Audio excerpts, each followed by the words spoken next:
Levanten sus copas, dijo Gustavo, mi hijo mayor, poniéndose de pie con esa seguridad de dueño que había aprendido de su padre. Por mi madre, que cumple 70, y porque muy pronto, si Dios quiere, todo esto va a quedar en buenas manos. Brindemos porque pronto heredaremos. Hubo un segundo de silencio y luego la mesa entera se rió. Mi hija Nadia soltó una risita tapándose la boca con la servilleta de tela que yo misma había bordado años atrás. Su esposo aplaudió despacio, como quien felicita una buena ocurrencia. Alguien dijo, «Ese Gustavo, siempre tan directo», y las copas subieron y chocaron sobre el mantel, entre los platos con el mole que habíamos servido en mi honor. Yo tenía 70 años recién cumplidos y una hilera de velas apagándose despacio frente a mí.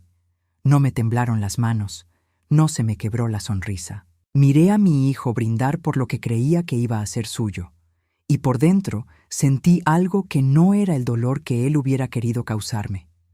Sentí una calma tibia, casi piadosa, la calma de quien ya conoce el final de una historia que los demás apenas empiezan a contar. Me incliné sobre el pastel, soplé las velas, todos aplaudieron. Ninguno de los que brindaron esa noche por mi herencia sabía lo que yo había firmado 3 días antes, un lunes por la mañana, en una notaría de la calle de Pocitos, con la mano firme y la conciencia tranquila. Pero para que entiendan por qué sonreí en lugar de llorar, tengo que llevarlos unos meses atrás. Al principio no había fiesta, ni brindis, ni notario. Solo había una casa grande, 3 hijos que esperaban y una costurera a la que todos habían dejado de mirar.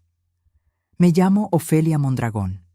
Nací en 1956, en un cuarto de vecindad del barrio de Pardo, aquí en Guanajuato, la ciudad de los callejones y las escaleras que suben hasta rozar el cielo. Mi madre lavaba ropa ajena y mi padre entraba a la mina de lunes a sábado y tocaba el trombón en la banda del estado los domingos, cuando le alcanzaba el cuerpo.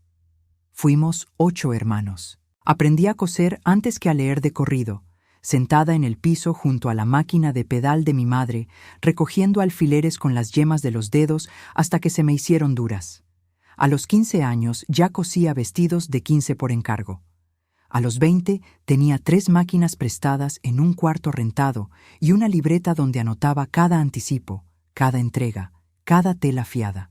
A los 28 abrí mi propio taller en un local de la calle de Sopeña, a 2 cuadras del Jardín de la Unión, y le puse un letrero pintado a mano: Costura Ofelia, novias y 15 años. Durante 45 años, por esa puerta pasaron media ciudad y la mitad de sus historias. Vestí a novias que hoy son abuelas, bordé mortajas y vestidos de bautizo, aguanté novias que lloraban a 3 días de la boda porque habían subido de peso, y madres que discutían el escote centímetro por centímetro. Cosí de noche cuando los pedidos se juntaban, con los ojos ardiendo bajo el foco, para entregar a tiempo. Nunca entregué tarde, ni una vez en 45 años. Y en esos 45 años aprendí algo que ningún hombre de mi familia creyó jamás que yo supiera. Aprendí de números. Cada anticipo apuntado, cada tela fiada, cada abono de las clientas que pagaban de a poquito, cada factura de la mercería. Sabía cuánto costaba 1 metro de shantung y cuánto rendía, cuánto cobrar por un vestido de novia para que me quedara ganancia después de pagar el hilo, la pedrería y la luz. Sabía leer un contrato de arrendamiento del local línea por línea y discutir una cláusula sin que se me quebrara la voz. El mundo veía a una señora encorvada sobre una máquina Singer. No veía a la administradora que esa señora había tenido que volverse para no hundirse. Esa ceguera de los demás, con los años, terminó siendo mi mejor carta guardada. Con ese oficio, con esa aguja, compré la casa grande, la de la calle de Pocitos, la que mi hijo brindaba esa noche como si fuera un derecho de nacimiento. Una casona de 2 pisos, de piedra y cantera, con patio de arcos, con una higuera vieja que da sombra en el verano y un balcón desde donde se ve bajar la ciudad hacia el jardín. La compré en 1984, casi en ruinas, cuando nadie quería esas casas viejas del centro porque eran frías y costaba una fortuna repararlas. La pagué con lo que junté cosiendo, real sobre real, sin deberle un peso a nadie. La escritura salió a mi nombre, solo al mío. En aquel entonces mi esposo, Aurelio, dijo que era una locura meter mis ahorros en ese cascarón. Prefería que rentáramos algo moderno por la salida a Silao. Le dije que la casa la compraba yo, con mi dinero, y que si él no quería vivir en ella, allí estaba la puerta. Nunca me lo perdonó del todo, y nunca dejó de vivir en ella tampoco. Aurelio Prieto trabajaba en la tesorería del municipio. Un empleo estable, de escritorio, con su aguinaldo y su quincena puntual. Un hombre correcto a su manera, que llegaba a comer a la 1 y leía el periódico en el patio. Nos casamos jóvenes y estuvimos juntos 41 años, hasta que un infarto se lo llevó una madrugada, hace ya 5. No fue un mal esposo, si el listón se pone bajo. No me pegó, no me faltó con otra, no nos dejó sin comer. Pero tenía una costumbre que fue royéndome despacio, como el agua roe la piedra de los callejones. Mi trabajo, para él, nunca fue trabajo. El pasatiempo de tu madre. Así les decía a los niños cuando ellos preguntaban por qué yo pasaba tantas horas en el taller. Ofelia y sus costuritas. Cuando comprábamos algo grande, cuando pusimos el boiler nuevo, cuando pagamos la escuela particular de los 3, él decía en las comidas familiares, gracias al esfuerzo de su padre. Y yo callaba. Porque así me enseñaron, que la mujer que se jacta de lo suyo es una presumida, y que el dinero de una casa es del hombre aunque lo ponga la mujer. Callé 41 años. Ese silencio fue mi error más largo. Los niños crecieron creyendo que la comodidad venía del sueldo del municipio y no de la aguja de su madre. Crecieron sin saber lo que valía cada puntada. Tuve 3 hijos. Gustavo, el mayor, que hoy tiene 46, Nadia, de 43, y Rubén, el más chico, de 40. A los 3 los amamanté, los velé enfermos, les cosí sus disfraces de la escuela y sus trajes de primera comunión con las manos que otros llamaban pasatiempo. A los 3 los quise sin medir, y a los 3, sin darme cuenta, les fui enseñando con mi silencio que yo era el fondo del cuadro, la que servía, la que estaba, la que un día, naturalmente, dejaría todo y se apagaría sin hacer ruido. Durante mucho tiempo eso me pareció el orden de las cosas, hasta que el orden empezó a mostrar sus grietas. La primera grieta la noté un domingo, unos 8 meses antes de mi cumpleaños. Estábamos comiendo en la casa, como cada domingo, y Gustavo llegó con un folder bajo el brazo. Mi hijo mayor había tenido negocios de todo. Una distribuidora de materiales, un local de celulares, una franquicia de no sé qué que quebró. Siempre a punto de el negocio que sí va a jalar, siempre pidiendo un préstamo para arrancar. Ese domingo, después del café, puso el folder sobre la mesa y me habló con una voz nueva, una voz suave y paciente, como se le habla a un niño o a un enfermo. Mamá, ya estás grande. Hay que poner las cosas en orden antes de que sea tarde. Firma este poder para que yo pueda hacerte los trámites, pagar los prediales, moverlo de la casa si hace falta, para que no andes tú cargando con eso a tu edad. Miré el folder. No lo abrí de inmediato. 45 años recibiendo anticipos y firmando notas de entrega me enseñaron una cosa. Nunca firmes un papel que no leíste completo, por más confianza que le tengas a quien te lo pone enfrente. Así que sonreí y dije que lo revisaría con calma, que esa semana andaba con la vista cansada. Gustavo insistió un poco. Dijo que era pura formalidad, que él ya se había asesorado. Yo volví a sonreír. Guardé el folder en el cajón de mi buró. Esa noche lo leí con mis lentes y el foco encima. No era una formalidad.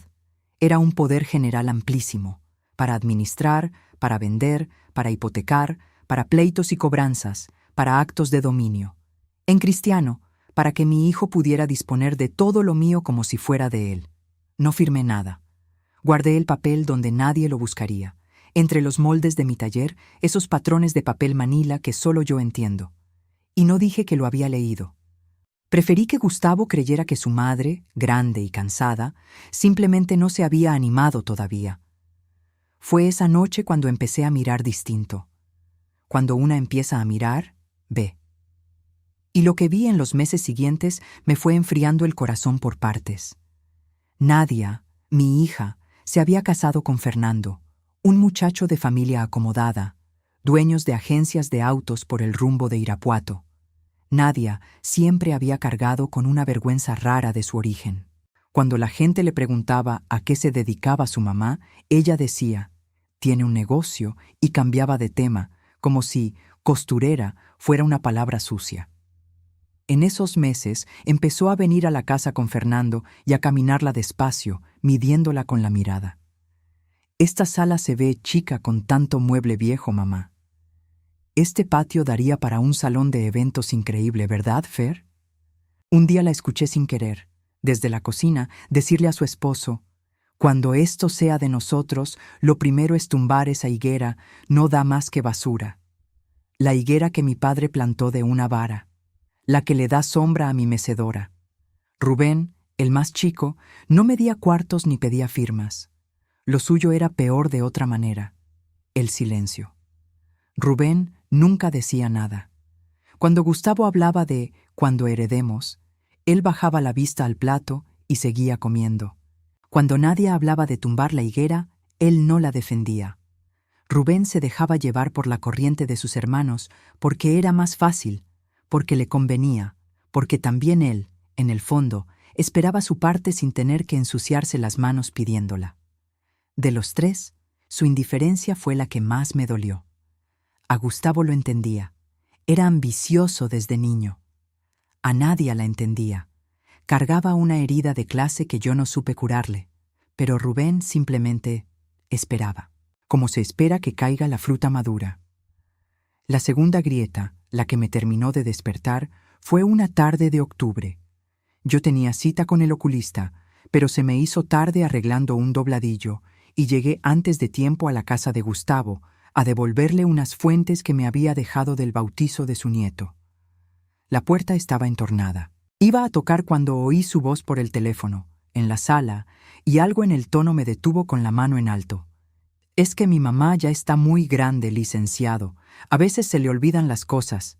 Se pone terca, no quiere firmar nada. Yo lo que quiero es protegerla, que un tribunal me nombre para administrarlo de ella antes de que haga alguna tontería con la casa. ¿Cómo se llama eso? ¿Interdicción? Sí, eso. ¿Qué necesito? ¿Un médico que diga que ya no está bien de la cabeza? Me quedé del otro lado de la puerta con las fuentes en las manos y el corazón latiéndome en las orejas. Mi hijo, mi primer hijo, el que amamanté durante las noches más frías de mi vida, estaba averiguando cómo hacer que un juez me declarara incapaz. No para cuidarme, para poder disponer de mi casa mientras yo siguiera viva, respirando, cosiendo, mirando por el balcón, para adelantar la herencia sin esperar a que yo me muriera. No toqué. Dejé las fuentes en el escalón de la entrada, di la vuelta y bajé el callejón despacio, agarrada del barandal, con las piernas flojas. En una banca del Jardín de la Unión me senté a que se me pasara el temblor. Frente a mí, un organillero tocaba un vals viejo, de esos que bailaba con Aurelio de novios. Y ahí, entre las palomas y la música, dejé de tener miedo y empecé a pensar. Porque hay algo que mi hijo olvidó, algo que todos habían olvidado de tanto verme servir la mesa y coser en la esquina. Yo no era una viejita despistada. Yo era la mujer que había levantado un negocio de la nada, comprado una casa sola, criado a 3 hijos y llevado cuentas exactas durante medio siglo. Si algo sabía yo en esta vida, era leer un contrato y no firmar lo que no me convenía. Y si algo tenía claro esa tarde en la banca, era esto. Si mis hijos esperaban con tanta ansia el día de mi muerte, quizá había llegado la hora de que yo decidiera algo mucho más incómodo para ellos. La hora de decidir vivir. No lloré en el jardín. Lloré esa noche, en mi cuarto, cuando ya nadie podía verme. Lloré de una manera callada y ronca, con la cara metida en la almohada, no tanto por mí como por ellos, por los hijos que creí tener y que resultaron ser otros. Una madre puede aguantar muchas cosas. La que no se aguanta es descubrir que tus hijos te cuentan los días. Lloré hasta que se me acabó, y cuando se me acabó, me lavé la cara, me tomé un té de tila y saqué de mi ropero una libreta nueva. En la primera hoja escribí una sola palabra, la palabra que iba a ordenar todo lo que venía: yo. A la mañana siguiente empecé a moverme. Lo primero fue buscar a alguien que no fuera de la familia y en quien pudiera confiar los ojos cerrados. Esa persona era Genoveva, mi comadre, costurera como yo, mi amiga desde que las dos rentábamos máquinas en el mismo cuarto hacía 40 años.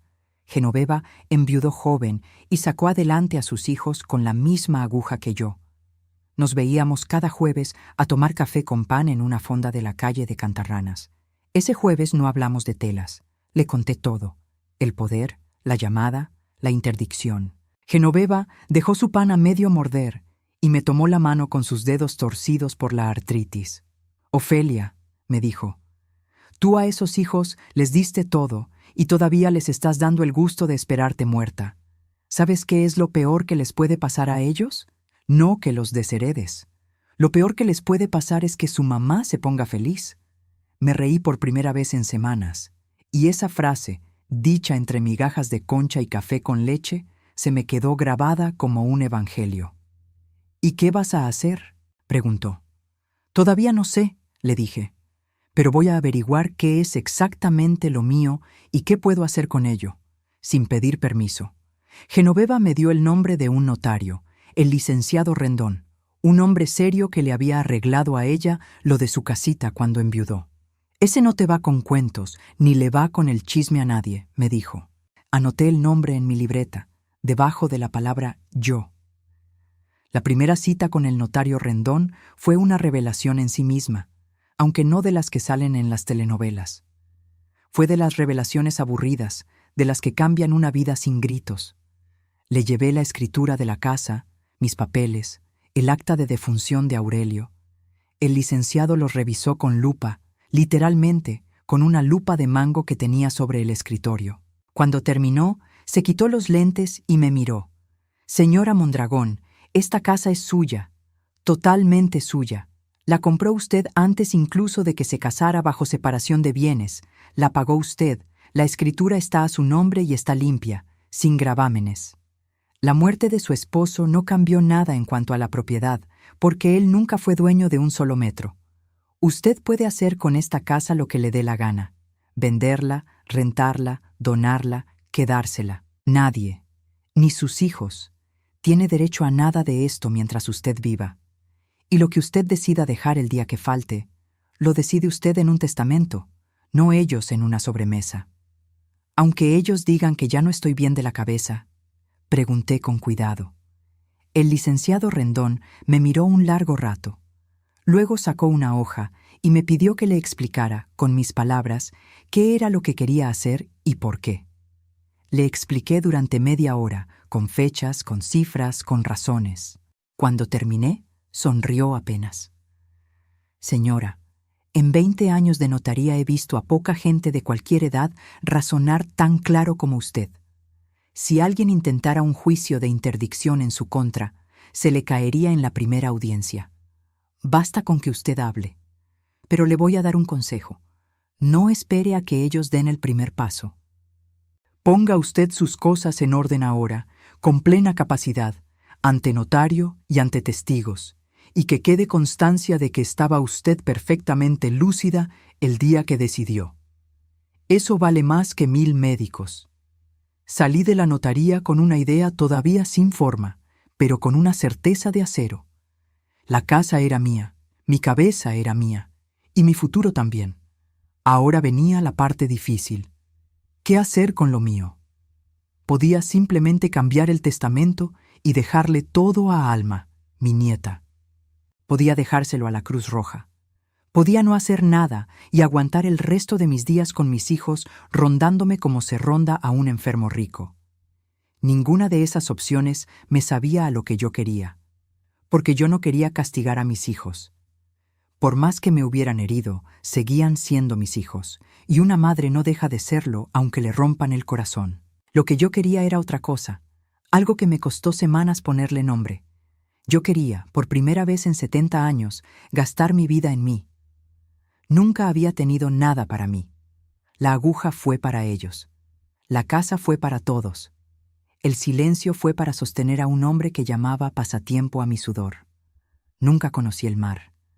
70 años en una ciudad de montaña y jamás había metido los pies en el mar, porque siempre había un pedido que entregar, una quincena que estirar, un hijo que mantener. Y ahora esos hijos brindaban por lo que iban a heredar de mí, mientras yo ni siquiera había vivido. Fue Alma quien, sin saberlo, terminó de decidirme. Alma es la hija de Rubén, mi única nieta de sangre por ese lado. Tiene 19 años y es la única de toda la familia que me mira a los ojos cuando me habla. Los sábados venía al taller a hacer la tarea, decía, pero en realidad venía a que yo le enseñara a coser. Tenía manos buenas, manos de costurera, esas manos que se heredan salteado, saltándose una generación. Un sábado, mientras le enseñaba a rematar un ojal, me preguntó de repente, «Abue, ¿tú qué hubieras querido ser si no hubieras tenido que trabajar tanto?» Me quedé con la aguja en el aire. «No sé, mija», le dije. «Nunca me dio tiempo de preguntármelo». «Pues pregúntatelo ahora», dijo ella, con esa crueldad dulce que solo tienen los jóvenes. «Todavía te queda cuerda». Esa noche saqué mi libreta y, debajo de la palabra yo, empecé a escribir una lista. Cosas que quería hacer antes de morir. Ver el mar, ir a Real de 14, comprarme un vestido que no hubiera cosido yo, tomar un café frente al mar sin apurarme, aprender a nadar, aunque fuera de perrito, bailar en el Cervantino sin que nadie me dijera que ya estaba grande para eso. La lista creció hasta llenar 2 páginas, y mientras la escribía me di cuenta de que todas esas cosas costaban dinero, y de que yo tenía dinero encerrado en una casa de piedra que mis hijos ya se estaban repartiendo en su cabeza. Y entonces se me ocurrió cómo. La idea me la dio un anuncio en el periódico, de esos que una lee y no lee. Una aseguradora ofrecía rentas vitalicias. Tú entregas un capital y ellos te pagan una cantidad fija cada mes, para siempre, hasta el último día de tu vida. Mientras respires, cobras. El día que faltes, se acaba. No hay bola de dinero que herede nadie, porque el dinero se convirtió en tus años, se convirtió en tu vida. Fui con el notario Rendón y con un asesor financiero que él me recomendó, un muchacho serio de una aseguradora con oficinas en León. Hicimos cuentas durante 3 reuniones. La casa, según el avalúo que mandé hacer, valía alrededor de 7,5 millones de pesos. Yo tenía además unos ahorros guardados de toda la vida, cerca de 800,000. Si vendía la casa y ponía todo en una renta vitalicia, a mi edad, la aseguradora me pagaría un poco más de 50,000 pesos cada mes, mientras yo viviera.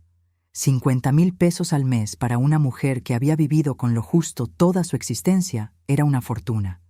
Era rentar un departamento bonito con luz, viajar 2 veces al año, ayudar a Alma con sus estudios, comer bien y todavía guardar. Era, por fin, vivir. «Piénselo bien, señora», me dijo el asesor. «Esta decisión no se deshace. Una vez contratada la renta, el capital pasa a la aseguradora. Si usted vive muchos años, gana usted mucho. Pero al faltar usted, no queda un peso para sus herederos. Ese dinero deja de existir como herencia».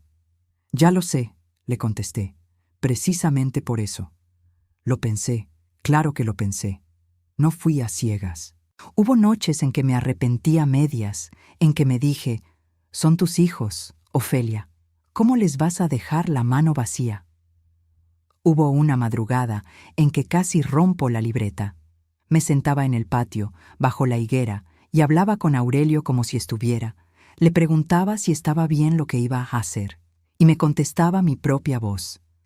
Aurelio nunca me dio ni las gracias por esta casa. Aurelio les enseñó a mis hijos a despreciar mi trabajo. Si algo de esto es de alguien, es mío, y solo mío. Las semanas de los trámites las viví como quien esconde un secreto grande dentro de una casa de vidrio. Iba a la notaría temprano, con el rebozo puesto, y si me topaba a alguna conocida, le decía que andaba pagando el predial. Guardaba los recibos del avalúo y las copias de la aseguradora, donde nadie de la familia entra jamás. entre mis moldes, esos patrones de papel manila enrollados que llevan 40 años juntando polvo y que a mis hijos siempre les parecieron basura. Dormía poco. A veces, a las 3 de la mañana, me despertaba con el corazón golpeando, segura de que Gustavo se enteraría antes de tiempo. Buscaría a un médico que le firmara un papel. Me frenaría. Ese miedo, en lugar de detenerme, me apuraba. Cada firma que ponía era un candado más que ellos ya no podrían abrir. También pensé en el peligro.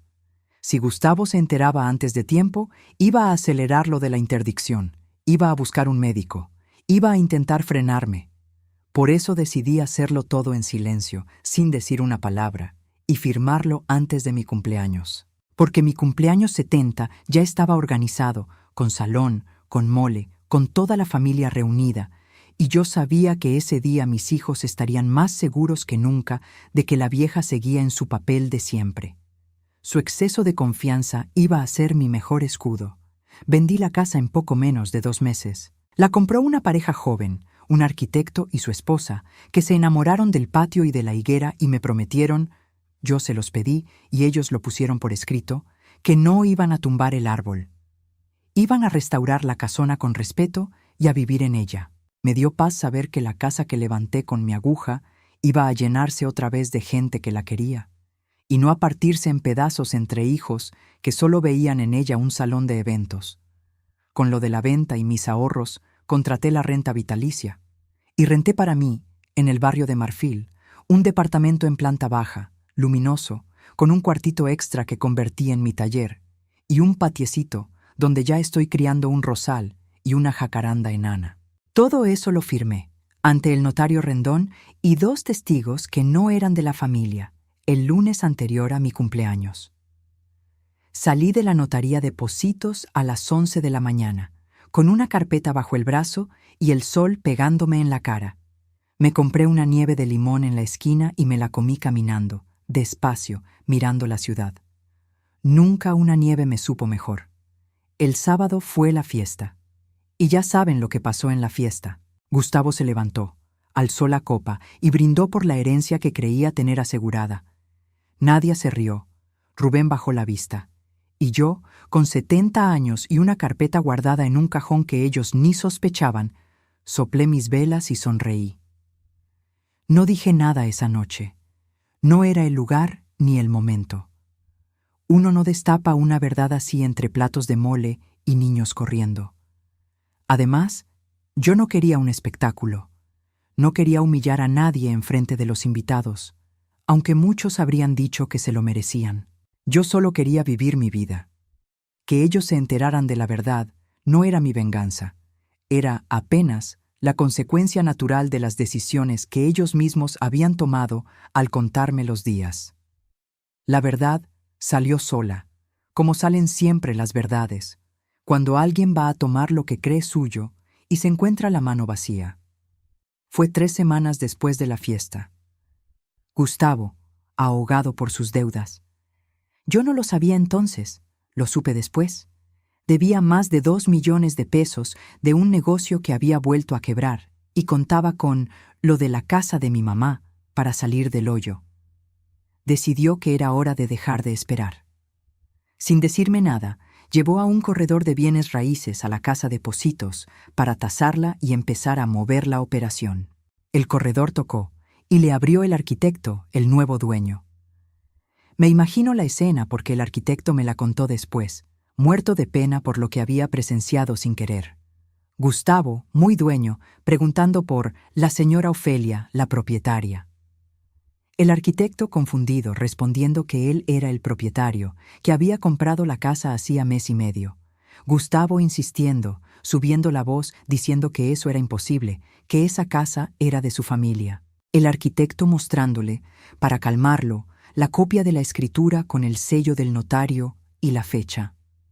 Y mi hijo mayor quedándose callado en el zaguán de la casa donde había crecido, frente a un desconocido, entendiendo despacio que la fruta que había esperado toda su vida ya no estaba en el árbol. Esa misma tarde sonó mi teléfono.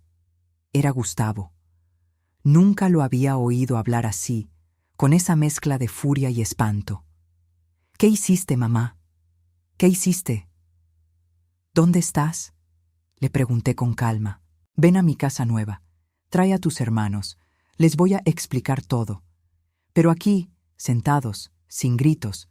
Yo ya no vivo en la casa de Pocitos, Gustavo. Ahora vivo en Marfil. Te doy la dirección. Colgué, me temblaban un poco las manos, no lo voy a negar. Puse a hacer café. Saqué las tazas buenas, las que sobreviven de mi vajilla, y un pan que había comprado. Porque hasta para dar una noticia dura, una madre recibe con café y pan. Así me criaron. Llegaron los 3 esa noche. Gustavo primero, con la cara descompuesta. Nadia después, con Fernando esperándola en el coche afuera, mordiéndose las uñas. Rubén al último, callado como siempre, pero con los ojos muy abiertos. Los senté en mi salita nueva, la de mi departamento con luz, y les serví café. Nadie lo tocó. Explícanos, dijo Gustavo apretando la mandíbula. La casa, ¿la vendiste? Sí, dije, la vendí. Era mía. Siempre fue mía. La compré yo hace 40 años con mi trabajo, y la escritura siempre estuvo a mi nombre. No le quité nada a nadie, porque nada de eso era de ustedes. Pero era la casa de la familia, estalló Nadia. Era nuestra herencia. ¿Cómo pudiste venderla sin decirnos? Ahí, por primera vez, dejé que el silencio hiciera su trabajo. Los miré uno por uno, despacio, y cuando hablé lo hice bajito, porque las verdades más pesadas no necesitan gritarse. ¿Herencia? Repetí. Una herencia es lo que se deja cuando uno se muere, Nadia. Y ustedes llevaban meses hablando de mi herencia mientras yo estaba viva, sentada en la misma mesa, sirviéndoles la comida. Ustedes brindaron por lo que iban a recibir cuando yo faltara. Delante de mí, riéndose. ¿Se acuerdan? Nadie contestó. Gustavo desvió la mirada. Yo también me acuerdo de otra cosa. Seguí, y me volteé hacia mi hijo mayor. Me acuerdo de una tarde de octubre, Gustavo. Te fui a devolver unas fuentes a tu casa. La puerta estaba abierta. Y te oí hablando por teléfono con un licenciado, preguntando cómo hacer para que un juez me declarara incapaz, para que te nombraran a ti administrador de lo mío, para poder disponer de mi casa antes de que yo, según tú, hiciera una tontería. ¿Me vas a decir que no fue cierto? El café se enfrió sobre la mesa. La cara de Gustavo pasó de la furia a algo mucho peor, la vergüenza de saberse descubierto. Abrió la boca, la cerró. Rubén volteó a ver a su hermano con una expresión que yo nunca le había visto, entre el asombro y el asco. Nadia se quedó muy quieta. Mamá, yo lo hacía por tu bien, murmuró Gustavo al fin, y hasta a él le sonó falso. No, dije, y esta vez sí me salió firme la voz. Lo hacías por tu bien. Querías declarar loca a tu madre para heredarla en vida. Ese fue el día en que dejé de tener miedo, hijo. Y ese fue el día en que decidí lo que hice. Les conté todo entonces, sin adornos. Que la casa era mía y la vendí. Que con ese dinero y mis ahorros contraté una renta que me paga cada mes mientras yo viva. Que el día que me muera no van a heredar una casa ni una cuenta, porque ese dinero se convirtió en mi vida, y mi vida no se hereda. Les dije que estaba perfectamente lúcida, que lo había firmado todo ante notario y testigos precisamente para que nadie pudiera decir después que la vieja no sabía lo que hacía, y que si alguno se atrevía a meter un juicio de interdicción, se le caería en la primera audiencia, porque cualquiera podía ver que yo pensaba más claro que todos ellos juntos. Gustavo intentó, todavía, el último manotazo del que se ahoga. Esto no se puede quedar así. Voy a hablar con un abogado. Algo se podrá hacer. Hay leyes que protegen a los hijos. Habla con el abogado que quieras, le dije sin alterarme. Pregúntale si una mujer de 70 años, dueña de su casa y en pleno uso de sus facultades, tiene derecho a vender lo suyo y a vivir de su dinero. Te va a decir que sí. En este país los hijos no heredan a los padres vivos, Gustavo. Los padres viven, y luego, si queda algo y si quieren, dejan. Yo decidí vivir. Eso es todo lo que hice. Gustavo se quedó con la boca apretada, buscando una salida que no existía. Primero fue la seguridad, la de siempre, la del hijo que cree que a su madre se le convence o se le maneja. Después la confusión, cuando entendió que los papeles ya estaban firmados y sellados. Luego, el intento de ponerme por debajo, de tratarme otra vez de vieja, que no sabe lo que hace. Y al final, cuando le nombré la llamada de octubre, la interdicción, el médico que andaba buscando, le vi en la cara algo que no le conocía. El miedo del que se sabe descubierto y sin argumentos. Ya no tenía cómo pintarse de hijo preocupado. Se le había caído el disfraz solo, sin que yo tuviera que arrancárselo. Se hizo un silencio largo, de esos que pesan. Y en ese silencio pasó algo que no esperaba. Rubén, el callado, el que nunca decía nada, se puso de pie. Le temblaba la voz. «Mamá, perdóname», dijo. Yo nunca dije nada. Los oía a ellos hablar de la herencia, de la casa, y me quedaba callado. Y callarse también es hacerlo. Perdóname. Fue lo único bueno de esa noche. Y fue mucho. Nadia se levantó sin decir palabra. Agarró su bolsa y salió a reunirse con Fernando en el coche. Gustavo se fue detrás, aventando la puerta. Rubén se quedó un momento más, parado en medio de mi salita, sin saber qué hacer con las manos. Le serví otra taza de café, esta sí caliente, y esta sí se la tomó, en silencio, sentado a mi lado, como cuando era niño y le daba miedo la tormenta. Las semanas siguientes no fueron fáciles. No voy a pintarles un cuento de hadas. Empezar de nuevo a los 70 no es empezar liviana. Una carga toda su vida en las maletas. Gustavo no me habló durante meses. Fernando, el marido de Nadia, anduvo con un abogado revisando si había forma, y el abogado le dijo exactamente lo que yo ya sabía. No había ninguna. La familia se partió. En las reuniones ya no estábamos todos. Hubo un día de muertos en que puse la ofrenda sola, con la foto de Aurelio y la de mis padres, y me pesó el silencio de la casa nueva. Pero también pasaron otras cosas. Descubrí que dormía mejor, que ya nadie me rondaba con papeles ni me medía los cuartos con la mirada, que el dinero de mi renta llegaba puntual el 1 de cada mes, sin que tuviera que pedírselo a nadie ni agradecérselo a nadie. Por primera vez en mi vida, el dinero era mío y solo mío, y podía gastarlo sin culpa. Me compré un vestido azul que no cosí yo, en una tienda del centro, y me lo puse un martes cualquiera, sin razón, solo porque me gustó cómo me veía en el espejo. Fui a terapia. No crean que fue idea de una hija ilustrada, fue idea mía, porque una amiga del coro al que me metí me contó que ella iba y que le hacía bien. Con la psicóloga, una muchacha amable, lloré lo que no había llorado, y entendí que la culpa que sentía por dejarles la mano vacía a mis hijos era la última cadena que me habían puesto sin que yo me diera cuenta. La culpa de la madre que siente que servir es amar y que dejar de servir es traicionar. Me costó soltar esa idea, pero la solté.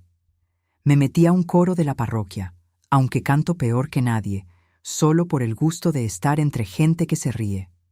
Retomé el café de los jueves con Genoveva, que ahora es más largo porque ya no hay pedidos que nos corran. Conocí vecinas aquí en Marfil, señoras de mi edad, viudas y solas como yo, con quienes salgo a caminar por las mañanas y a veces al mercado a desayunar.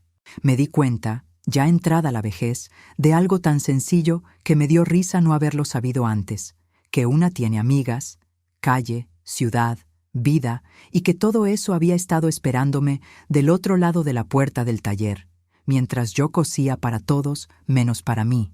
Y viajé. ¡Ay, cómo viajé!